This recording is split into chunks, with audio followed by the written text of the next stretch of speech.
It's me. It's me. It's that KATT rolling once again in the game of Destiny. So hey guys, EliteKatt here, and after reading the 1/11/2018 developer update for Destiny 2, I wanted to discuss and shed some light on the game. As Destiny 2 has been out for some time, and the latest expansion, Curse of Osiris, has had some time to percolate with the fanbase. In this video, I'm going to go over the This Week at Bungie schedule that has been made clear and, in a way, dissecting some of the various parts. So without further ado, here we go. One of the first things they go over is that they are sharing the full release schedule for the 2018 year, including a heavy disclaimer that further down in the timeline something is, the more subject it is to change. That way they are going to cover their asses so they can change something that they actually said. Then they go on to define what they mean by expansion content, seasonal content, and Eververse content. Very straightforward, no real gray area here. Expansion content for the bulk of PvE, season content for the bulk of PvP, and Eververse for the bulk of your money. More on the Eververse a little bit later. And I say bulk of content as there is some overlap between the groups. So the only thing keeping this from a full schedule is the listing for when the next expansion will be releasing. They don't really touch much on any news about the future expansion at all in this post, but to be fair, this post was not really about that. They do give a breakdown of Season 2 content, however, making known to the player base that Iron Banner, faction rallies, and their rewards will be available to everyone as part of Season 2. Non-expansion owners will be able to partake and reap the rewards of the seasonal content for Trials, Crucible, and Strikes. Now, this is great as it does allow some new content to the players for free. Nothing really huge or game-changing, but still a little something. This does fix an issue that locked players behind a paywall for Season 1.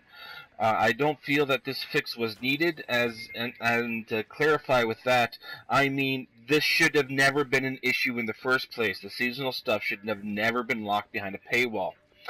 And Bungie's kind of said, we're sorry that happened, and going forward, this is what's going on. The faction rallies and Iron Banner are going to return January 16th and 30th, respectively. Now on to one of my big issues with Destiny 2, and actually gaming these days at all: microtransactions. Could even be a future topic to talk about, though at this point I kind of doubt it. In D2, I'm talking specifically Eververse. Now I understand these things are here to stay for the time being in the games, as they are a major source of income for many companies out there. That being said, I am in full support of hashtag remove Eververse, or at least the microtransaction part of it. If the store used only in-game currency and did not have a way to spend actual money to get the random prizes, aka a form of gambling, I would have no problem with it. In the updates, they talk about the scales being tipped too far towards Tess and her online shop. They never intended to be a substitute for endgame content. That's a direct quote from their post. Now, this was never really a case for me, as it's all pure cosmetic content and nothing that could tip the fight against the Fallen or against the Taken or other PvE or strong in your favor. Yes, there's armor sets available, but once again, they were mostly for the look, and they were a light level 10, meaning you had to use other in-game gear to make them better, and 9 times out of 10 myself, I used the in-game gear over the Eververse stuff. I was able to obtain the exotic ghost from the Dawning event without spending a real-world dollar. Essentially by saving all of my bright from 2 character grinding to earn enough bright and breaking down some of those ugly shaders, or at least ugly to me, and got enough bright that I could actually buy the exotic ghost itself. And the only real thing that I actually want from the Eververse is emotes. not going to spend money on them, especially as they stand right now, where it's for a chance to get this emote, and that's just annoying. I am like the one person out there who doesn't have the selfie emote. I want it. I want to be that annoying guy going click, click, click. But I'm going to continue to grind out the levels, and hopefully I get it in a bright expansion. Or a bright engram. Yeah. So Sparrows, Ghosts, and Shifts are shifting to activity rewards instead of the XP only earned bright engrams, or the real money earned bright engrams. Bright engrams are also getting a new game pathway to obtain these as well. Now, the one thing from their Eververse post is we will give players more direct purchase options and make adjustments to bright engrams to allow players to get what they want more often. To me, this screams more microtransactions. I'll bet in a more direct way. I figure it's going to be along the lines of this exotic emote will now cost 99 cents. This does scare me a little bit, as people have already shown that they'll give companies their rent money for the next year to buy something that has a chance to get item X, and now item X will be directly for sale. So it's kind of a double-edged sword. So now players are going to be able to spend the money getting what they want, but this is still kind of fueling the microtransaction fire even more. You know, like I'm talking using a giant 90-foot fan to push the gas oxygen cloud over raging fires. Well, don't think it's going to be that extreme yet, but... Now, the next part of their post does go over the Crimson Days event and all the lovely stuff that you're going to be able to get with the Crimson Days. And the Crimson Days event is going to be nice. Everything will look all lovey-dovey and such, as well as the ability to... Like, it'll all look lovey-dovey, and you'll be getting, you know, some double engrams and all that. So some of the rewards are going to be coming a lot quicker, and they're kind of have it set up so that you'll be able to, like, the more engrams you get, the better chance you have of getting the stuff that you want. Until you have it all, then the doubles, duplicates are really going to kick in. They do touch on the XP fuck-up that they did a little while ago. But they admitted that their last tweak didn't work, but not really saying that they screwed up. You know, there is a difference between saying something didn't work and admitting to, we made a mistake and we fucked up. And that's not what they did.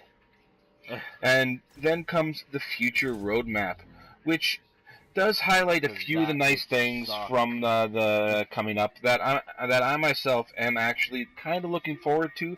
A few bits on here. That's a new thing. Not too much entirely though.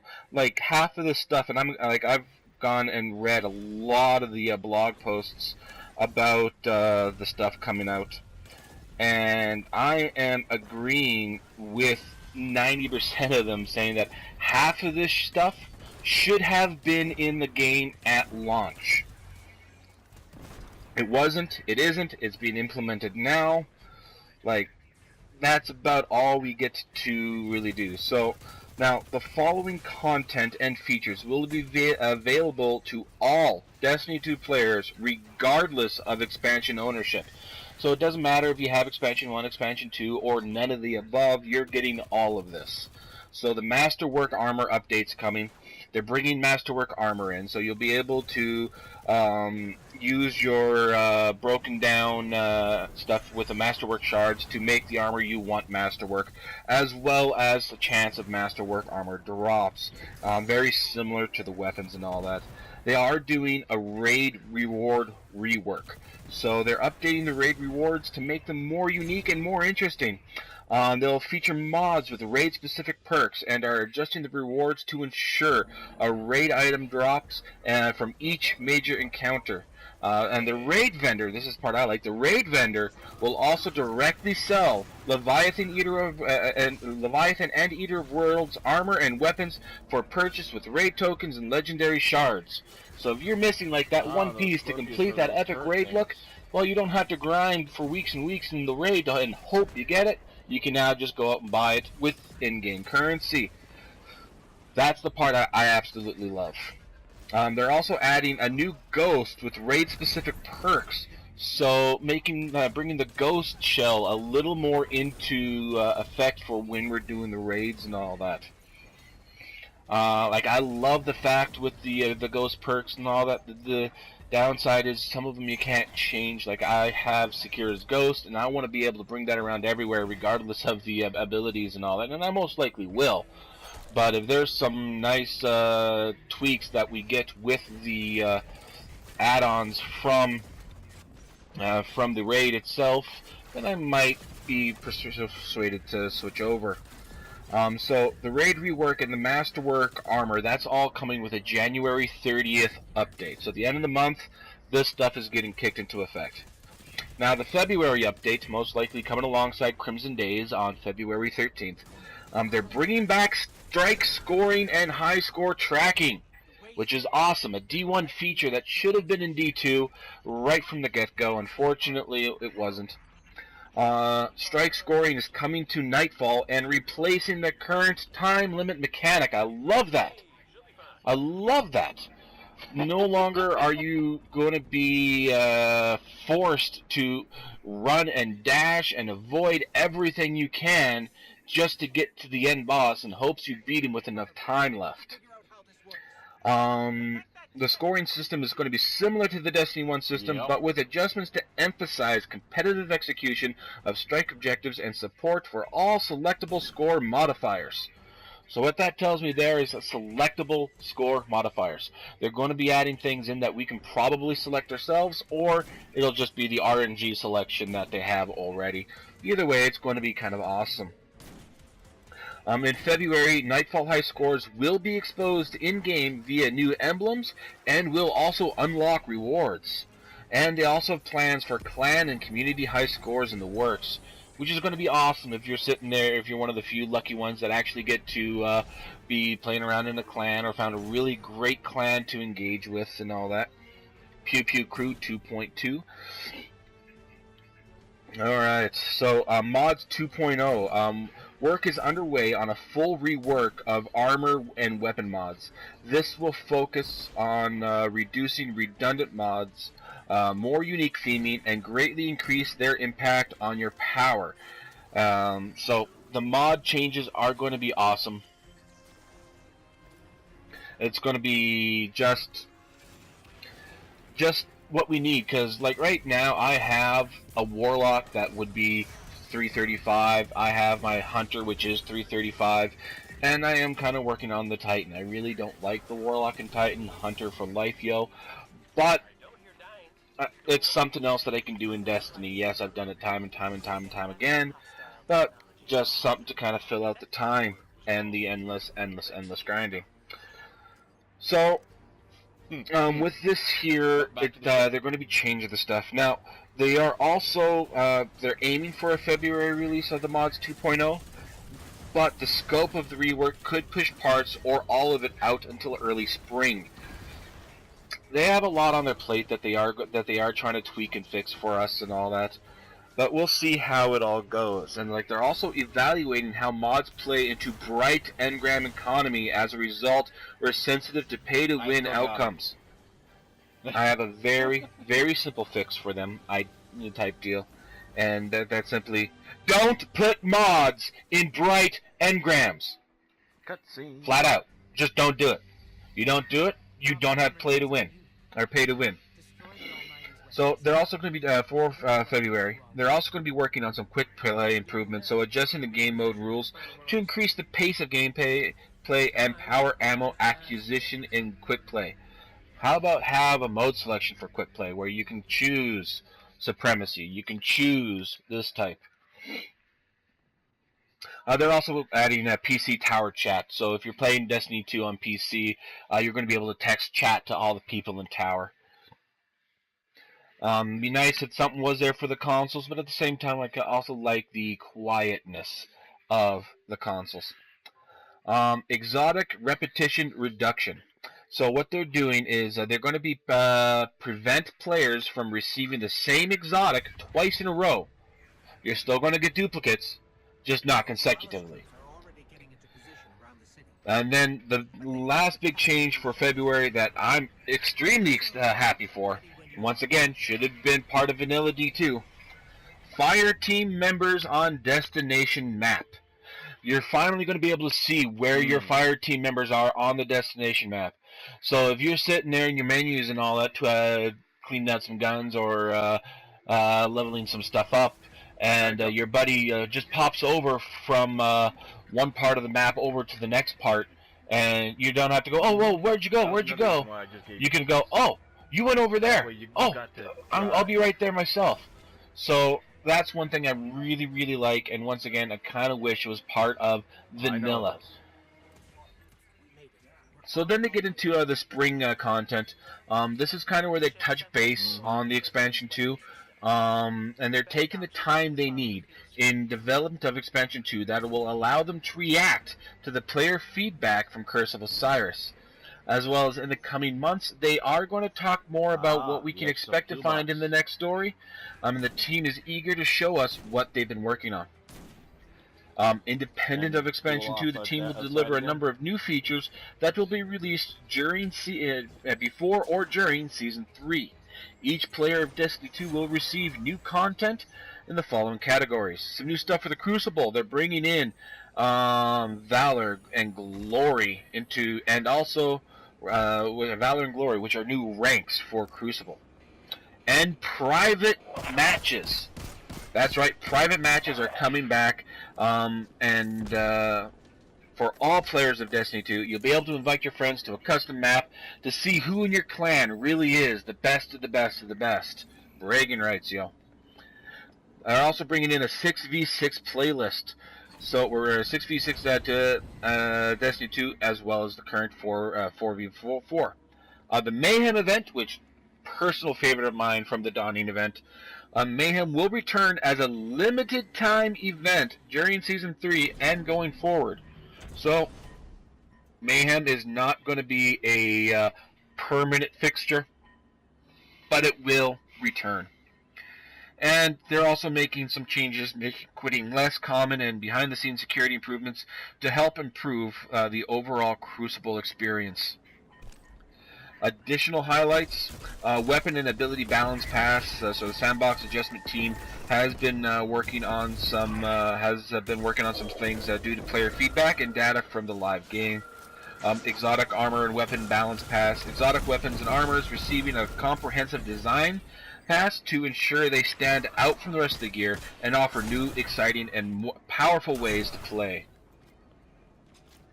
Seasonal reputation. So specific vendors will now display a seasonal ranking.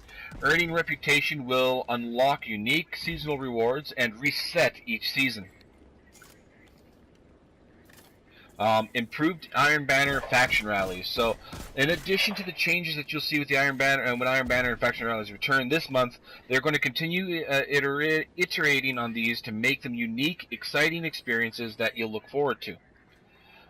Player repetition reduction. They're going to be solving the problem of experiencing the same playlist every entry multiple times in consecutive or frequent succession for both Crucible and Strike. So they're going to add more RNG to it. As well as endgame player pursuits. There have been agreeing with their feedback and imbalance between achievement and Bright Engram rewards, and making adjustments to shift more rewards into specific endgame pursuits instead of generic XP grinding for Bright. They're excited to share the details as soon as they have them worked out. They do touch on vault space, saying that they're going to be adding 50 slots to the player's vaults, which is nice, but there's games out there that are a lot more complex than Destiny that have a hell of a lot better vault system. Now, more space is nice for some people. I haven't hit the space cap yet, mainly because I'm only keeping certain things in my vault. Only things that I actually really want to keep. 90% of what I get gets broken down. But I want a sorting system. I want to be able to go in, see all the exotics I have. Not all the exotics I've earned, all the exotics I have, or all the ghosts I have, or like different tabs or sheets and all that. An Excel spreadsheet, because 90% of this is done very similar to that. Using that as a very bad example, an Excel spreadsheet. You can have multiple tabs and all that. So they are working on an accessory tab for Vault collections to make it easier to find this stuff. That's awesome. Multi-emote. This should have been in Vanilla D1. When this launches at some point, it's not clear when, you'll be able to change all 4 of your emotes. So up, down, left, and right on the D-pad will be customizable, not just left on the D-pad, which is going to be awesome for those who have like sweep, have selfie, have timely dance. Just naming a few there that you can put to the 4 different spots on your D-pad. Finally. They are having a PC clan chat, so addition to the tower chat, which is targeted for February, they're going to be adding a clan chat to the PC version in game. Bring that to console. Bring that to console, please. And they're going to be introducing new modifiers to add more gameplay variety to heroic strikes. It's going to be awesome. So there's all the spring 2018. Brings us to their last little section, which is fall 2018 or sooner. So this is just like a little bit of a little section. So but they're hoping by fall. They're hoping sooner. We all know how production schedules can change and all that. It's great for the first day. Then after that, it's good. The only thing that schedule is good for is toilet paper. So they are working on item collections and records, weapon slot and archetype improvements, additional Crucible playlists, maybe Rumble, better clan rewards, masterwork exotics, pinnacle weapon and gear improvements, trial of the night improvements, shaders and dismantling, the future of guided games, and addresses solo versus fire team matchmaking.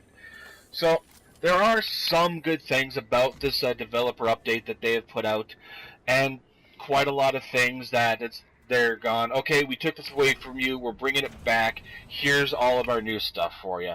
And that stuff I'm kind of like, should have been part of vanilla, but it is what it is going forward. We'll see how well they keep to this. A lot of people in forums are saying, oh, you aren't doing this the way we want, you guys are shit, we're now switching over to Fortnite or switching over to Horizon Zero Dawn or other games, we're no longer playing Destiny, not buying the second expansion, not buying Destiny 3, etc., etc., etc. A lot of people are all in a tizzy about this update and all that. And mainly just because they're seeing the things that they wanted get pushed further back than they wanted. Which does suck, I agree, but they're doing what they can. They're doing what they can to get things set up. Maybe short of doing what they can, short of whole management, a new management system at Bungie and all that. Possibly maybe get rid of the Activision side of them, which could be the reason for the microtransactions. But I still do enjoy Destiny 2. I am going to keep playing. Got a good clan that we got going and all that. Maybe not put as much time into Destiny anymore, as I have nothing else to do until the expansion comes out, or even Crimson Days later on this month. But yeah, that's it. That's my little blog post and dissection of their new little blog post for Destiny 2 here. I look forward to seeing you guys in the skies. And you guys make sure to like, subscribe, leave me notes if you want to see more of these. And we'll see you guys in the next one.